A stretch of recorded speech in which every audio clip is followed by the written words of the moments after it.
अगर किसी सूट में कोई आवश्यक पक्ष है, नेसेसरी पार्टी है, तो ऐसी स्थिति में बिना नेसेसरी पार्टी को पक्षकार बनाए सूट जो है वो डिसाइड नहीं हो सकता है।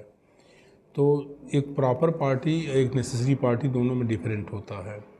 Proper party means who's required in suit to be as party, जिससे कि सूट का कंप्लीट एडजुडिकेशन हो सके। तो ऐसी स्थिति में उन्हें जो है वो सूट बना सकता है। अगर मान ली नहीं बनाया गया है तो कोई फर्क नहीं पड़ता, लेकिन अगर आवश्यक पक्षकार कोई सूट में है तो उसको जो है पक्षकार बना जाना आवश्यक होता है, नहीं तो सूट उस ग्राउंड पर भी फेल कर सकता है। अब आवश्यक पक्षकार कौन होते हैं?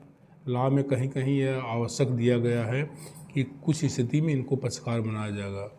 जैसे अगर कोई एक सहभूमिधर सहस्वामी जो है दूसरे सहस्वामी के विरुद्ध प्रस्तुत करता है कोई बात जो है, तो ऐसी स्थिति में जितने सहस्वामी होंगे सब आवश्यक पक्षकार होंगे, तो सबको पक्षकार बनाना आवश्यक होगा। इसी तरीके से जब भी किसी पब्लिक ऑफिसर से खिलाफ कोई सूट फाइल होता है तो स्टेट गवर्नमेंट को आवश्यक पक्षकार बनाया जाता है। इसी तरीके से जब रेलवे के खिलाफ कोई सूट फाइल होता है तो general manager of the concerning railway जो है वो आवश्यक पक्षकार होते हैं। तो इस तरीके से आवश्यक पक्षकार होते हैं। या गांव सभा के खिलाफ कोई सूट फाइल होता है तो उसमें स्टेट गवर्नमेंट आवश्यक पक्षकार होती है। तो ये आवश्यक पक्षकार होते हैं।